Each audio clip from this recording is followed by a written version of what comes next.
गोवारी समाजाच्या सर्वांगीण प्रगतीसाठी महाराष्ट्र शासनाने उचललेला महत्त्वपूर्ण निर्णय म्हणून कैलाश राऊत यांची इतर मागास बहुजन कल्याण विभाग मुंबई अंतर्गत गोवारी समाज अंमलबजावणी व नियंत्रण समितीच्या अध्यक्षपदी नुकतीच नियुक्ती करण्यात आली।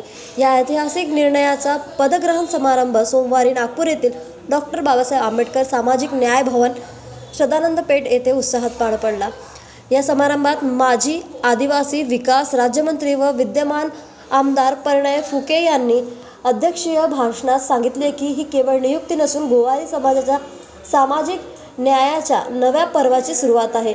शासनाने सुरू केलेल्या योजनांचा लाभ थेट समाजापर्यंत पोहोचवण्याची जबाबदारी आता एका अभ्यासू, संवेदनशील आणि कृतिशील नेतृत्वाकडे सोपवण्यात आली आहे। समारंभाच्या वेळी महाज्योतीचे व्यवस्थापकीय संचालक प्रशांत वाघवे, प्रादेशिक उपसंचालक विजय वाकुळकर तसेच सहाय्यक संचालक धनराज सहारे यांची उपस्थिती लाभली।